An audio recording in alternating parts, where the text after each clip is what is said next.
인간이 살아갈 때 왜 이러는 거야? 왜 이렇게 정신이 사납죠 지금? 네. 아이 다시 인간이 살아갈 때 반드시 필요한 것들이 있습니다. 뭐가 있을까요? 아이 벌써 의식점이 안 돼요.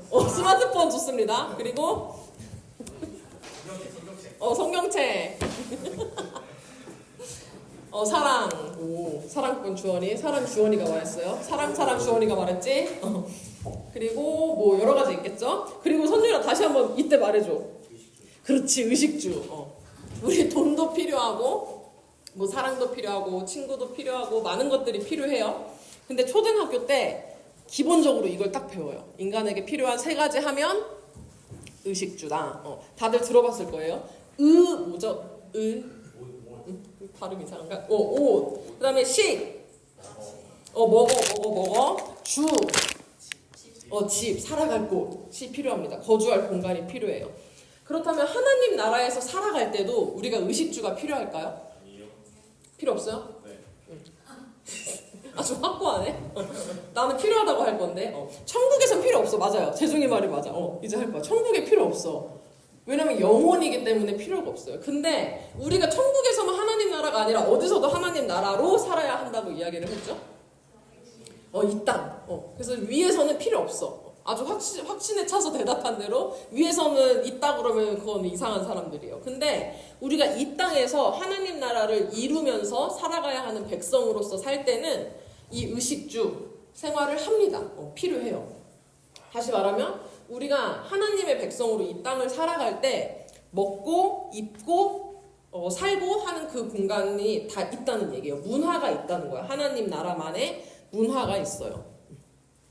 근데 제가 여기서 이제 막 2024년 뭐 패션 트렌드, 유행하는 맛집 이런 걸 이야기하지는 않겠죠? 잘 모르기도 하고 막 방금 나온 매물 이런 거 이야기할 거 아닙니다. 뭘 얘기할 거냐면 하나님 나라만의 의식주에 대해서 이야기를 할 거예요. 다시 말하면 하나님 백성답게 의식주 생활을 어떻게 해야 되냐에 대해서 이야기를 하려고 합니다. 하나님 백성으로서 이 땅을 살아가면서 어떻게 먹고 무엇을 입고 어디서 살 건지 그 이야기를 5월을 맞아서 시리즈 설교로 이야기를 할 거예요. 하고 있어요. 한 번 했습니다. 우리 첫 시간에 했던 절기 기억나요? 6월절. 구약에 3대 절기가 있다고 이야기를 했습니다. 6월절, 77절, 초막절이 있다고 이야기를 했는데 이거를 전도사님이 이제 성경을 통해서 묵상을 하고 공부를 하면서 이렇게 막 말씀을 읽다 보니까 이게 의식주랑 딱 연결이 되는 거예요. 그래서 연결을 지어서 이렇게 설교를 할 건데 6월절 얘기 첫 시간에 할 때는 이 얘기를 안 했어. 여러분에게 너무 많은 정보가 들어가면 혼란스럽기 때문에. 근데 이 포스터를 보면 뭔가 되게 화려하죠? 기존의 설교 포스터와 달리. 이 의식주 그림을 왜 갖다 붙였냐에 대한 설명을 지금 한 겁니다. 첫 시간에 6월절 이야기를 했어요. 그때 6월절 기억 안 나죠? 카스테라와 포도주스. 이럴 줄 알았어. 내가 예상대로 라고 적어왔어. 아주 너무 에이스네 오늘. 조별로 이렇게 책상 돌려서 앉아가지고 순별로 책상 돌려서 앉아서 카스테라 이제 서로 주고 포도주스 내가 못 먹고 친구한테 얻어먹어야 될 수 있고 이런 이벤트를 했습니다. 이거는 기억날 거예요. 그러면은 그거를 한 이유에 대해서 다시 한번 간략하게 설명할 테니까 이것도 기억이 난다면 사인을 주면 내가 말을 끊을 거예요. 구약의 6월절. 원래는 애국을 탈출시켜 주신 하나님의 은혜를 기억하고 감사하는 절기라고 이야기를 했습니다. 그래서 우리는 애국을 탈출한 건 아니지만 그 사건을 기억을 하면서 나도 하나님께서 구원해 주신 것을 기억하고 감사하자 라고 이야기를 했어요. 그리고 그때 그런 빵이랑 주스를 먹은 이유는 이런 거를 먹으면서 그런 이야기를 나눠야 된다고요. 기독교인으로서 하나님 나라 백성들은 음식을 먹을 때 그냥 막 맛집 가서 줄 서서 먹고 비싼 거 먹고 이게 중요한 게 아니라 먹으면서 무슨 얘기를 해야 되냐를 이야기하고 싶어서 그런 실습 아닌 실습을 했었습니다. 여러분 무슨 이야기 했었는지 기억나요? 무슨 얘기했어, 손유라? 빵 먹으면서. 안 왔나? 지난주에? 맞죠? 응. 그 이러면 안 돼. 먹으면서 한 얘기가 중요한 건데. 희원이네, 거기 무슨 얘기했어요? 하나님께 감사한 얘기요. 그렇지. 아주 모범적이네. 역시 회장. 집에서. 재중에 그날 안 왔지만 박수 나지 아버지가 잘 쳐주네. 근데 저 순에서 이제 하나님께 감사하는 얘기를 했대요. 주원이. 빵 먹으면서 무슨 얘기했어요? 학교 생활 얘기했어요? 하긴 했네요. 좋아요. 박수. 여기도 박수. 다시 기회 드릴게요. 성원이 거기 순 무슨 얘기했어요? 이렇게 회의할 일이야? 회의할 일이야? 달라. 하음 거기 무슨 얘기했어요? 순모임 빵 먹으면서 얘기 뭐 했어요? 주스 쏟은 거 빼고 얘기해 주세요. 학교에서 치는 시험이나 하나님께 감사하거나 고마움을. 오 박수 쳐주세요. 이 두 개를 합했어. 좋습니다. 그 다음 뒤에 영서. 영서 무슨 얘기했어요? 순모임 때? 그 빵 먹으면서? 하나님께 고마워. 교묘하게 잘 바꿨네요. 동현이 무슨 얘기? 너네만 남았어요. 뭐였지? 아유 큰일 났네. 넘어갈게요. 포스터를 보면 우리가 그 첫 시간에 그렇게 음식을 먹으면서 무슨 얘기를 해야 되는지 그 얘기를 했습니다. 그래서 오늘은 무슨 얘기를 할 거냐면 두 번째 77절이라고 써 있어요. 77절 칸에 어떤 말이 왜 이러지? 77절 칸에 그림이 어떤 게 있죠? 옷장 그림이 있어. 그럼 오늘은 의식주 중에서 무슨 얘기를 할까? 의에 대해서 얘기를 하겠습니다. 옷, 나의 복장에 대해서 이야기를 할 거예요. 여러분 퀴즈를 내볼게요. 상식을 여러분이 얼마나 쌓고 있나? 초등학교 5학년 실과 시간에 나오는 내용입니다. 뭐지? 내가 네이버 백과사전에서 얻었어 이 소스를. 의복, 우리 옷에는 두 가지 기능이 있대요. 들어봤어 여기까지? 감사요. 들어본 것 같죠? 같아. 두 가지 기능 뭐 있죠? 가리는 가리는 보호하는 거. 오 그렇지 보호 나이스 보호 가리는 것도 보호에 포함이 돼요. 그치 그것도 보호죠. 일단 보호부터 할게. 오케이 좋아요. 보호 누가 했죠 여기서 근데? 재중이 잘 받아주세요. 찬이가 보호해줬어. 재중이 이거 맞을까봐 알아서 나눠 드시고. 보호 기능이 있어요. 보호. 외부의 공격으로부터 보호를 해주고 뭘로부터 또 보호를 할까? 주원이 말했던 거? 추워. 추운 걸로부터도 보호를 해줍니다. 아니면 더러운 거에 오염되지 않도록도 보호를 해줘요. 심각한 걸로 전쟁 영화 같은 거 보면은 외부의 화살로부터 날 보호하기 위해 뭘 입죠? 갑옷. 엄청 두껍고 엄청 무거운 그 갑옷을 입고 전쟁을 치릅니다. 군사들은. 아니면 요즘은 보면 소방관들 뭐 입죠? 방화복. 단어가 어려서 갑자기 조용해지네요. 방화복. 화염으로부터 불구덩이로부터 나를 조금 덜 위험하도록 미안하다. 덜 위험하도록 지켜주는 방화복을 입습니다. 그리고 우리는 추우면 뭐 입죠? 패딩, 롱패딩, 옷도 입어. 롱패딩 입어요. 그리고 아까 연아가 춥다고 뒤에 가서 담요를 가져와서 덮었어. 이런 식으로 보호를 한단 말이야, 우리를 스스로. 이게 의복의 첫 번째 기능이에요. 두 번째 기능도 있어요. 보호 말고 옷으로 얻을 수 있는 효과. 개성인데, 개성을 어떻게 해? 표현하지. 오케이. 개성을 표현합니다. 표출. 맞아요. 표출. 오케이. 많이 가져왔어요. 이현이한테 줘버렸네. 표현 기능이 있어요. 옷을 통해서 나의 개성을 표현하고요. 나를 나타내고 더 뭔가 조금 고급스러운 말로 나의 정체성까지 옷을 통해서 나타낼 수 있습니다. 이해되죠? 예를 들어서 담배 피는 청소년이 있어요. 있다고. 너 말고 있다고. 예를 들어 그러면 내가 핀다 쳐봐요. 편의점 가서 내가 담배를 하나 이렇게 샀어. 이제 딱 해가지고 꺼내. 불을 붙이려고 하는 순간, 예를 들어 나는 19살의 심선애야. 붙이려고 하는데, 왜 이상해? 19살이라니까? 붙이려고 하는데 어떤 아줌마가 지나가. 동네 슈퍼 아줌마가 지나가. 그럼 난 어떻게 할까? 안 꺼. 나는 그냥 필 거야. 나는 그냥 필 거예요. 근데 만약에 경찰복을 입은 어떤 사람이 지나가.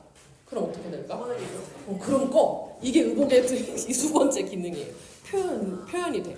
경찰관이라는 게 이렇게 나타나지는 거야. 그 옷을 통해서. 그 사람이 그 옷을 안 입고 있으면 내가 그 사람이 그냥 동네 아저씨인지 동네 아줌마인지 경찰인지 의사인지 알 길이 없어요. 이해되죠? 이렇게 정체가 드러나는 역할도 합니다. 여러분이 교복을 입고 지나가면 아, 쟤 학생이구나 하겠죠. 교복을 안 입으면 학생 같지 않아 보이는 친구도 있을 수 있어요.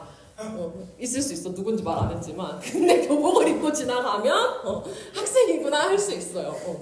아니면 의사 가운을 입고 지나가 어떤 사람이. 그럼 여러분은 그 사람을 보고 의사구나 알 수 있죠. 주변 사람들이 이렇게 압니다. 그럼 하나 더 준비해온 사진이 있어. 사진을 보면 이미지가 어때요? 얘네 누군지 알아요? 근데?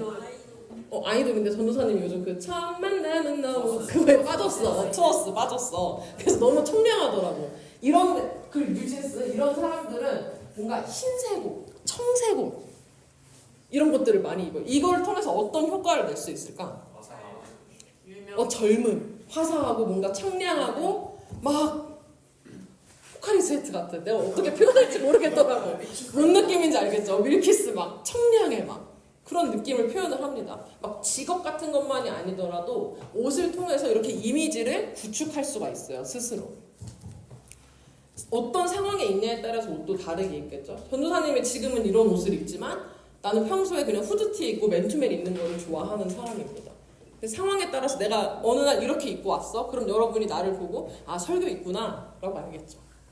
그러니까 정체성, 막 깊이 들어가지 않더라도 대충 상황이나 저런 이미지 이런 것들을 파악할 수 있습니다. 여러분도 서로 이렇게 옆 사람을 봤을 때 그냥 막 거적대게 주워온 것처럼 보일 수 있지만 나름대로 다 고민을 하고 골라서 온 거예요. 쇼핑하는 그 순간부터 내일 뭐 입을까 어제 고민하고 오늘 그걸 입고 오늘 순간까지 다 나름 신경을 쓴 겁니다. 여러분이 학교에 갈 때는 그냥 체육복 땀냄새 풀풀 나면서 다니겠지만 그래도 오늘은 지하철도 타고 오는 친구들도 있고 뭐 다양한 상황이 있기 때문에 조금 그래도 평소보다 신경을 썼을 거예요. 나름 나한테 잘 어울리는 옷을 내가 갈 장소에 맞춰서 나름 신경을 써서 입어요. 왜냐면 이 옷을 통해서 내가 표현이 되니까. 이해가 되죠? 옷의 기능 두 가지 뭐라고요? 그리고 보호와 표현 기능이 있습니다. 그러면 다시 이제 내가 하고 싶은 말로 돌아가서 졸면 안 돼요. 다시 하나님의 백성으로서 이제 우리도 옷을 입는다고 했잖아요. 우리만의 의생활이 있다고 이야기를 했어. 우리만의 의생활도 이 두 가지가 충족이 돼야겠지. 뭐랑 뭐? 나를 보호해줄 수 있고 나를 나타내줄 수 있는 옷을 내가 입어야 돼. 여기까지 이해가 되죠? 기독교인으로서 내가 그걸 입어야 된다고요.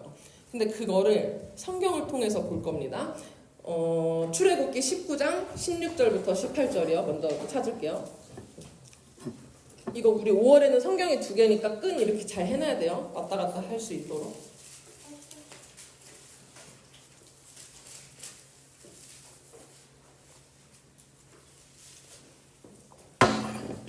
출애굽기는 두 번째에 있어요. 구약의 두 번째.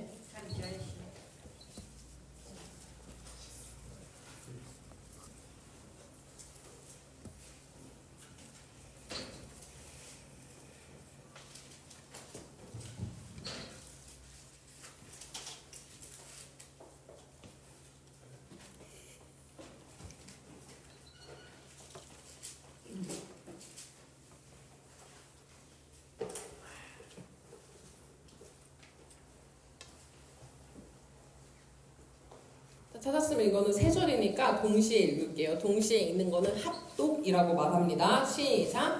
셋째 날 아침에 잘못 찾았나요? 이거 아니야. 출애굽기 19 너무 죄송해요. 이런 출애굽기 19장이에요. 조금만 저렴만 16절에서 18절 출애굽기 19장이에요. 주고 출애굽기 19장 16절에서 18절입니다. 다행히 사도행전은 맞아. 일단 출애굽기 할게요.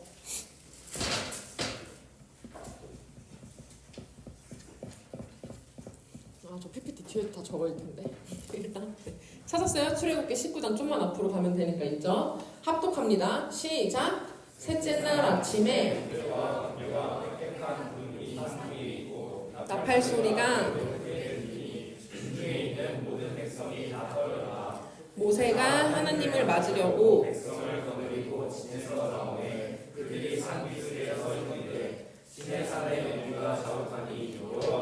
불 가운데서 거기 강림하심이라.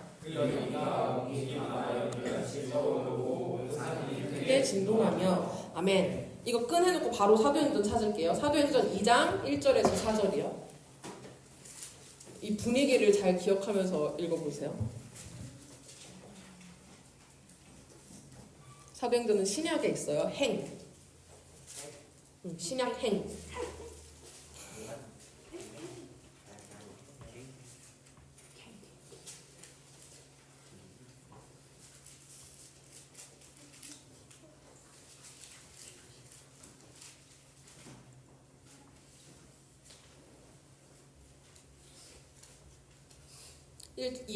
사도행전 2장 1절에서 4절. 이것도 동시에 합독하겠습니다. 시작.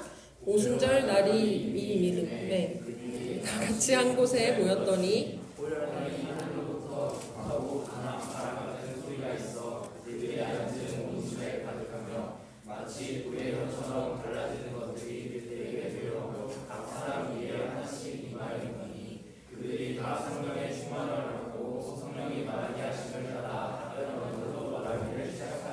아멘. 전혀 옷이랑 관계없어 보이는 구절들이죠. 옷에 이응도 없어. 근데 심지어 이 두 성경도 겹치는 얘기가 없어 보입니다. 나란히 읽은 것 치고는.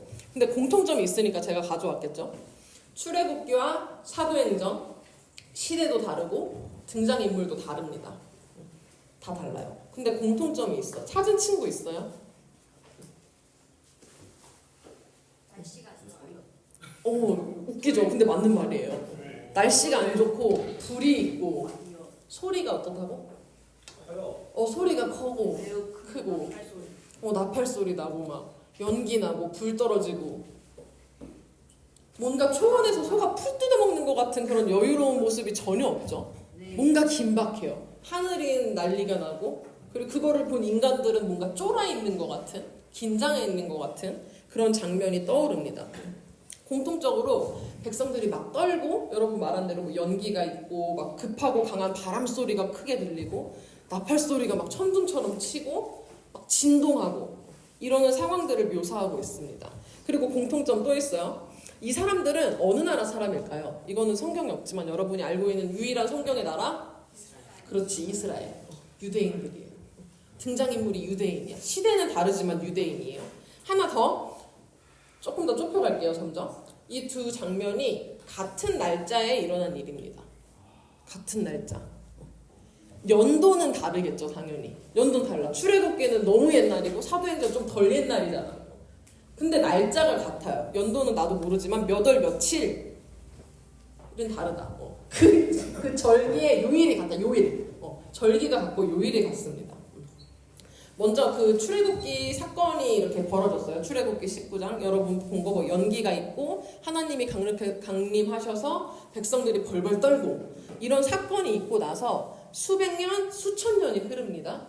그리고 같은 날에 두 번째로 이 사도행전의 사건이 발생을 해요. 이해가 되죠? 그 시기가 같다는 거예요. 예를 들어 2024년 부활절, 2300년 부활절 이런 것처럼. 이해가 되죠? 근데 그 같은 날에 백성들이 뭔가 되게 긴박한 상황에 처해 있어요. 하늘이 난리가 나고 막 시끄럽고 막 그래. 그러면 이 날은, 이 같은 날짜는 언제일까요? 오늘 설교 제목? 77절. 이거 또 줄라는데 같은 애니까 안 줄게요. 77절입니다. 77절. 막 개천절, 제헌절 이런 거 알죠? 우리나라. 그런 것처럼 얘네도 국가적인 어떤 기념일 같은 거예요. 77절이. 이스라엘에는 대표적인 기념일이 세 가지가 있어요. 유월절, 그리고 두 번째 77절, 세 번째는 다음 시간에 할 거고. 이 세 가지를 이스라엘의 가장 큰 절기로 뽑을 수가 있는데 이 77절이란 단어는 낯설죠, 되게. 여러분이 내가 그 중국신 퀴즈 냈을 때 이거를 내가 지어낸 말인 줄 안 친구들이 되게 많았습니다. 말이 좀 이상해. 77, 49. 그 77이에요, 이게. 네? 77 맞다 그게 아니라 7 곱하기 7이어서 77이거든요. 그럼 77절은 바꾸면 숫자 뭐랑 관련이 있다고요? 49랑 관련이 있습니다. 어떤 49일이냐면요. 좀 복잡하긴 하지만 잘 들어보세요. 6월절 지난주에 배웠죠? 그 6월절이 이렇게 시간이 흐르다 보면 6월절이 지나고 일요일에 하루 나올 거 아니야. 그죠? 그 일요일로부터 7 곱하기 7, 49일을 더한 날이 77절이에요. 이거 뭐 외우진 않아도 돼요. 그러니까 49일을 더하는 거니까 몇 번째 날이죠? 50번째 날이 77절이 되는 거예요. 근데 애매하죠. 왜 저렇게 굳이 복잡하게 계산을 해서 이거를 매년 지킬까? 뭐 6월절 매년 지키는 거 오케이. 되게 중요한 날이니까. 근데 왜 6월절로부터 뭐 100일 이런 것도 아니고 6월절이 지나고 일요일로부터 49일을 더해서 50번째 되는 날을 매년 지켜야 될까? 이 숫자가 중요한 게 아니라 이날 중요한 사건이 있었기 때문에 이거를 매년 이스라엘에서는 기념하고 지키는 거겠죠. 그거를 그 장면, 그 중요한 사건이 발생한 게 우리 처음 읽은 출애굽기 장면입니다. 그게 되게 중요해서 그 이후로 유대인들이 계속 지킨 거야. 이야기를 해볼게요. 그 출애굽한 이스라엘 백성들이 6월절을 경험을 합니다. 그리고 홍해를 건너서 어디에 도착을 하죠? 광야에 도착을 해요. 광야에 도착해서 이렇게 돌다가 여러분이 아는 광야에서 가장 유명한 산, 시내산에 어느 날 도착을 해요. 어느 날 그냥 딱 도착을 해. 그냥. 그리고 그곳에서 오늘 본문을 보면 백성들이 막 이렇게 막 불이 있고 연기가 있고 시끄러운 와중에 누구를 만나요? 누구를 만날까? 누가 강림했다고 본문에 나와 있어. 본문 한번 찾아보세요. 출애굽기 19장 보면 누가 강림하시더니 이런 이야기가 있습니다. 여호와라고 있어요. 하나님이라고 있어요. 어쨌든 18절 같이 읽겠습니다. 그냥 시내산의 연기가 시작. 시내산의 연기가 자욱하니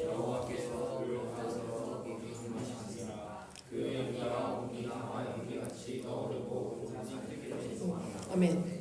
이스라엘 백성들이 시내산에서 누구를 만나죠?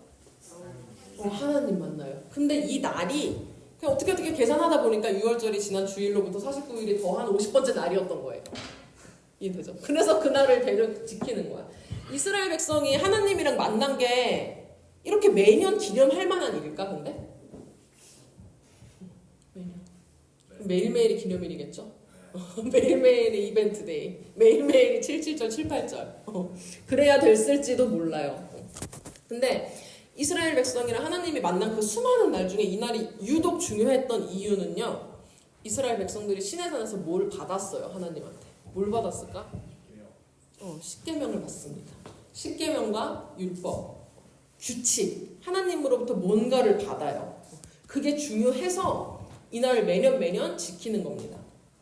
이 율법을 받기 전에는요, 이스라엘 백성들에게 어떤 규칙이랄 게 없었어요. 나라의 법, 공동체의 생활 규칙 이런 게 거의 없었습니다. 그러다 보니까 백성들은 뭐가 죄인 줄도 모르고 그냥 사는 거야. 그러다 보니까 이제 알게 지은 죄도 있을 거고 모르고 지은 죄도 있겠죠. 나는 그게 죄인 줄 모르고 그냥 지었는데 알고 보니 나중에 보니까 하나님이 그것 때문에 속상해하고 계셨던 거야. 그런 상황들도 있었고요. 아니면 자기도 모르게 사탄의 유혹에 넘어가는 거지. 이게 사탄의 유혹인지도 몰랐어. 왜냐면 이게 죄인 줄 모르니까. 근데 나도 모르게 그냥 사탄 편이 되어버리는 경우도 있었습니다. 그러다 보니까 이제 이방인들이 봤을 때 저 이스라엘 백성들한테 뭔가 특색이 있었을까 없었을까?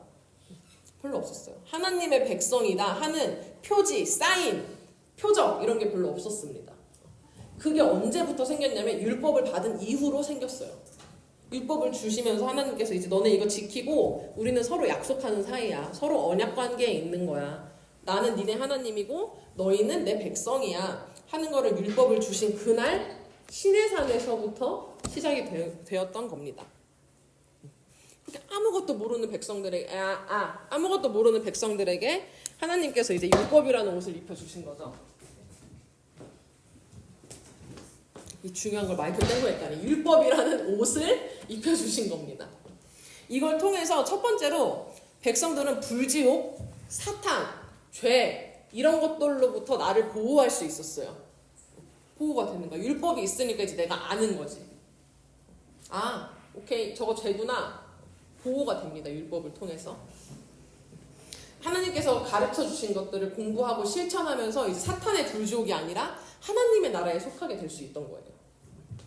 하다못해 그 율법을 보면 뭐뭐 해라, 뭐뭐 하지 마라 이런 내용이 이제 단데 그 내용 중에 전염병 걸린 사람이 어떻게 행동해야 되는지도 율법에 있어요.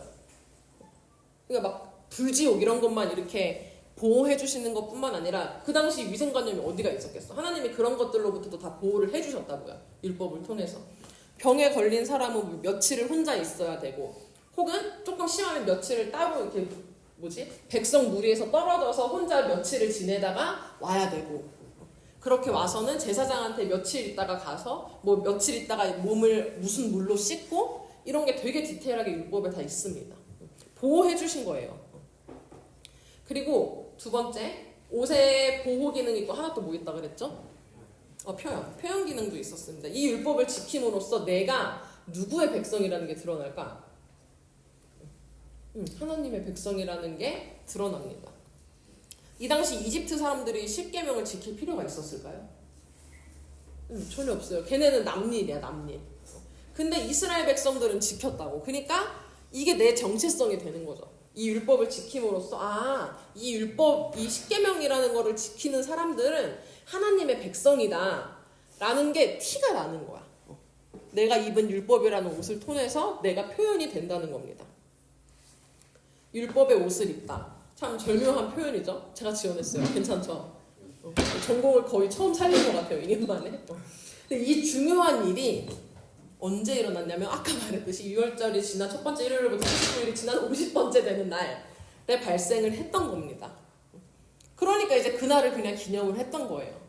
이 당시의 기준은 우리처럼 뭐 몇 월 며칠 이것보다는 중요한 절기 6월절 같은 거를 딱 기준으로 삼고 안식일 두 번째 기준으로 삼아요. 그렇게 해서 요일 개념으로 이제 갔기 때문에 매년 아마 달라졌을 수도 있어요. 우리나라 양력 음력처럼. 근데 어쨌든 6월절이 지난 후 이렇게 했대요. 그렇다고 합니다. 6월절은 하나님께서 아무래도 혼자 일방적으로 이렇게 구원을 해주셨죠. 백성들을. 얘네는 뭐 그렇게 크게 한 게 없어. 근데 그냥 이렇게 너네 이렇게 피 바르면은 구원해줄게 하고 일방적으로 은혜를 베풀어 주셨던 거고요. 그에 반해서 7.7절은 조금 한 걸음 더 나아갑니다. 인간이 조금 더 뭔가를 해야 돼. 하나님이 율법이라는 옷을 주셨을 때 내가 그거를 딱 이렇게 쟁취를 해서 입고 그걸로 나를 지켜야 된다는 거예요. 이해되죠? 그래서 사실 7.7절의 의미는 하나 더 있지만 오늘은 이 옷에 집중을 해서 이야기를 하도록 하겠습니다. 그래서 7.7절은 하나님께서 자기 백성들, 우리를 죄로부터 보호하고 하나님의 백성이라는 정체성을 이렇게 표현시켜주기 위해서 율법을 입혀주신 날입니다. 7.7절. 그래서 옷 그림이 있던 거예요. 포스터에. 그러니 이스라엘 백성들은 당연히 365일을 율법을 잘 지켜야 되고 하나님의 백성으로 살아가고 그걸 티내면서 살아야 하지만 특별히 7.7절엔 더 그래야겠죠. 1년에 한 번 우리 더 이거 기억하자. 하나님이 나한테 새 옷 주신 거 기억하자. 새 정체성 주신 거 기억하자. 이런 거니까 특별히 더 기억을 해야 됐던 겁니다. 그래서 실제로 지금까지도 지켜요. 항상 말하죠. 유대인들은 지금까지도 이 구약의 절기들을 잘 지킵니다. 그러면 우리는 어떤가요? 지켜요, 여러분? 2024년 한국 교회에서 이 7.7절이라는 절기를 지킬까요? 안 지킬 것 같아요. 지킬 것 같다고 생각하는 사람 있어요? 나 물 좀 먹게.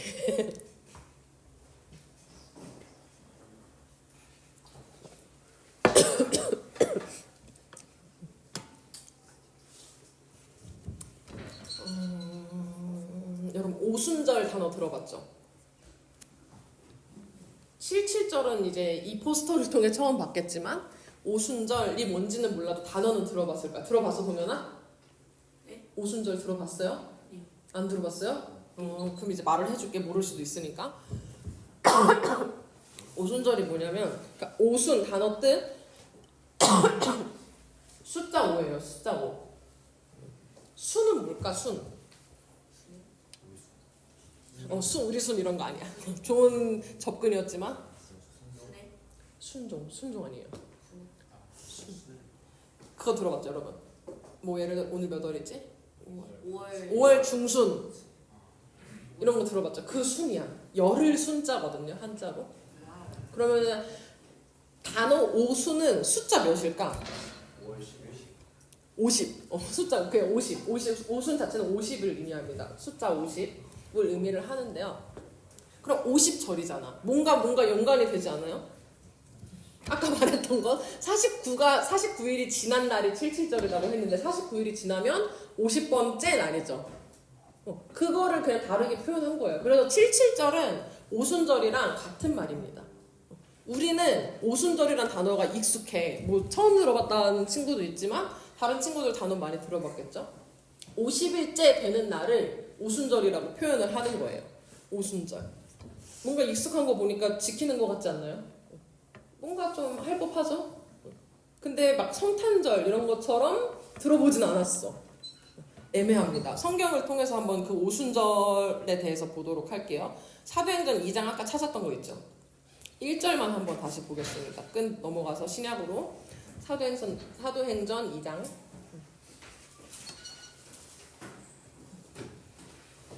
다 읽을게요. 그냥 1절부터 4절까지 태호가 1절 읽고 거기가 한 절씩 읽으세요. 그 중 괜찮네. 이렇게 2절 희원이가 읽고 3절 찬이 읽고 4절 재중이 읽어주세요. 시작.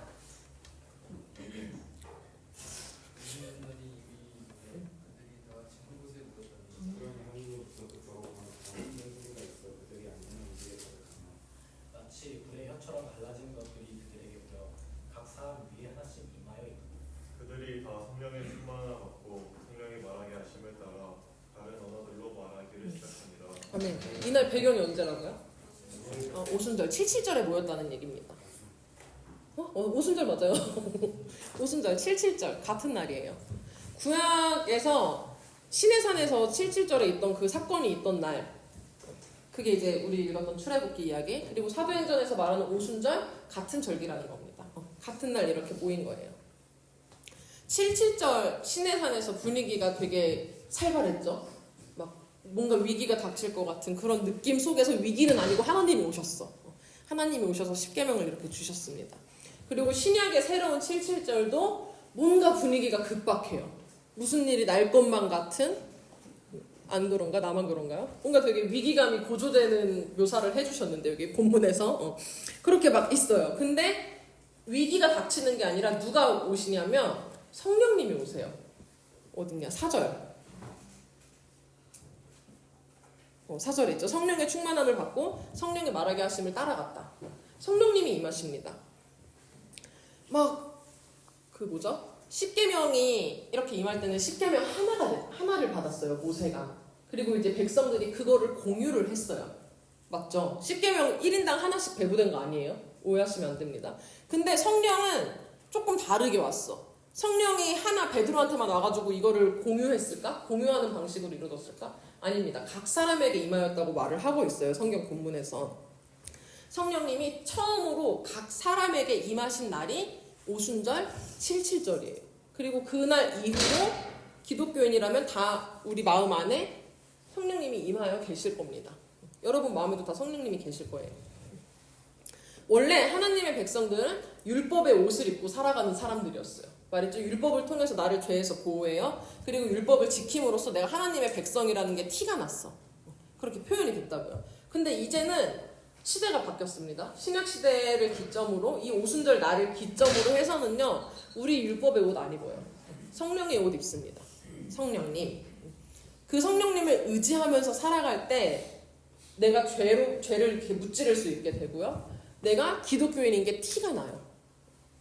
성령님이 살라는 대로 말씀하시는 대로 이끄시는 대로 살아갈 때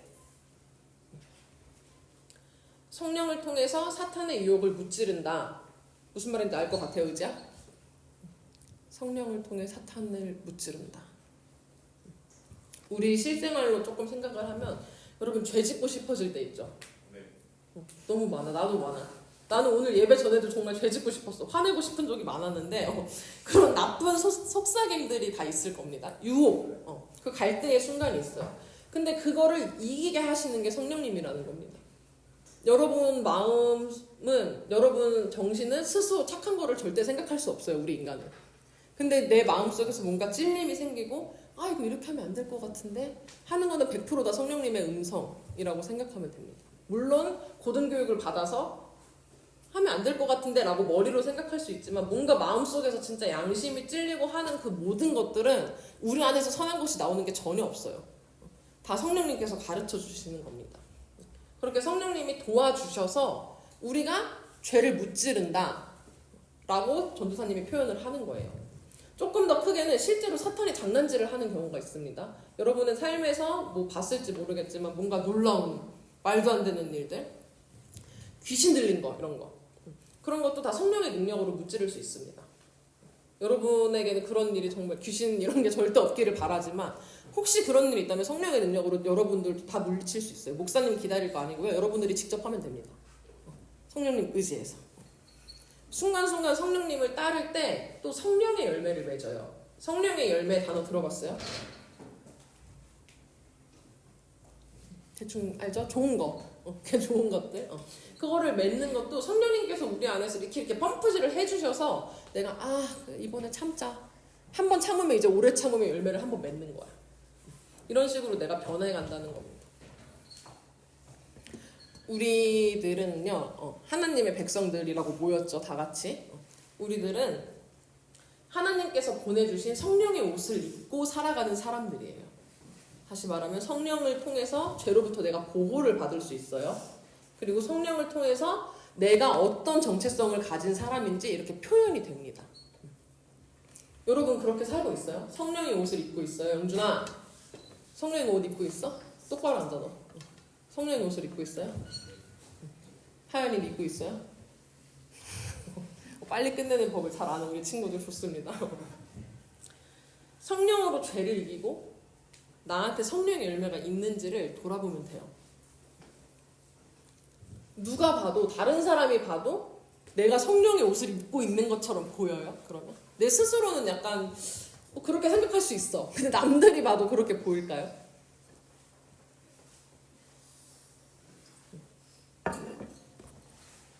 성령의 9가지 열매 한 번만 PPT 하시네요. 해주셨네요. 9가지 열매. 나를 딱 봤을 때, 스스로 봤을 때 사랑, 기쁨, 평화, 오래 참음, 자비, 선한 일, 충성, 온유, 절제 이런 것들이 여러분의 삶에 있습니까? 그리고 죄의 유혹 앞에서, 갈등의 상황 앞에서 성령으로 살고 성령으로 행하는 선택들을 하고 있어요. 여러분 매일매일 옷 입죠? 매일이 뭐야? 그냥 옷을 다 벗고 있는 걸 씻을 때밖에 없잖아요. 항상 다 입고 있죠, 우리는.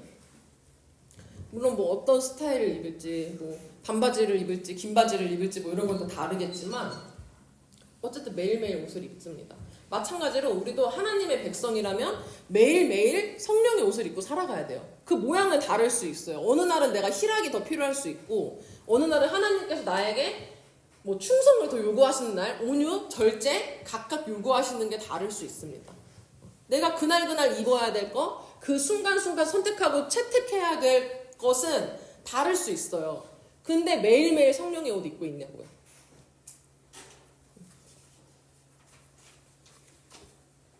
아까 약간 애매한 세모 같은 대답이 있었죠. 한국교회가 그럼 이거 오순절 지키냐. 애매하죠. 지키는데 좀 덜 지키는 것 같아요. 작게 지켜요. 성탄절 이런 것보다는. 오늘이에요, 오늘. 오늘이 오순절입니다. 이거를 조금 한글로 풀어서 성령 강림절이라고 표현을 해요. 더 의미가 분명하죠. 성령이 오순절에 성령이 왔는데 그 오신 사건을 기념한다는 의미를 담아서 성령 강림절을 지킵니다. 뭐 구약 율법의 7.7절, 신약의 오순절 대신 성령 강림절이라는 말로 절기를 지키는데, 그럼 왜 오늘일까요? 말이 이상하네. 왜 5월 셋째 주 5월 19일을 성령 강림절로 할까? 뭐로부터 50일이라고 했죠 아까? 그치. 어떤 일요일로부터 50일이에요. 근데 현대에서는 저 6월절 지난 첫 번째 일요일이 부활절이거든요. 이 모든 게 기가 막힌 거는 내 유튜브에 올릴 테니 구독과 좋아요 알림 설정 해주시면 됩니다. 궁금하죠? 네, 이 사연은 올려볼게요. 근데 요약하면 어쨌든 현대에서는 우리 기독교는 부활절이 저 6월절 지나고 첫 번째 일요일이에요. 그로부터 50번째 날이 오늘이니까 몇 주 지난 거죠? 7주. 올해 부활절 3월 31일이었는데요. 그로부터 7주 후에 오늘 성령 강림절인 겁니다. 이걸 왜 이제 날짜까지 굳이 말하냐? 앞으로 매년 기억하자고요.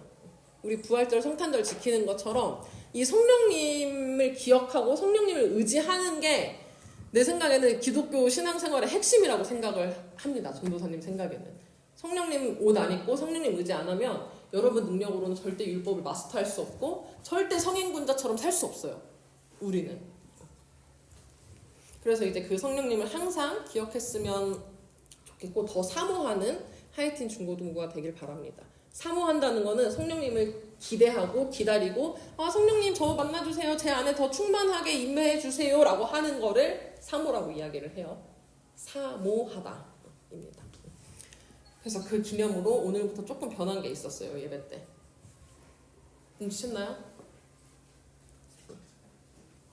세컨이랑 성령 강림절이랑은 너무 아무 상관이 없는데 머릿속에 하연이 생각밖에 없나 봐요. 우리 주원이는. 동현아 뭔가 예배 때 바뀐 거 없었어요 오늘? 예배 시간에. 너는 알아야 되는데.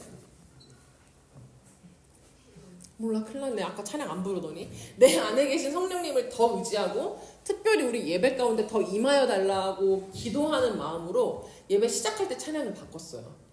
원래 주님의 보혈 이거였죠. 보혈 찬양. 근데 이제는 지금 이곳에 임하소서로 바꿀 거예요. 오늘부터. 누구한테 지금 임하라는 거야? 지금 이곳에 임하소서 누구? 성령님. 성령의 강림, 특별히 내 안에 이미 계신 성령님께서 더 충만하게 역사해달라고 구하는 찬양입니다. 근데 아까 잘 몰라서인지 뭔지 못 부른 친구들이 있었기 때문에 이 시간 다 함께 일어나서 부르고 성령님을 사모하는 시간 갖겠습니다.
이것도 이제 성령님을 구하는 찬양이니까 가사를 잘 묵상하면서 기도하는 마음으로 찬양하겠습니다. 성령으로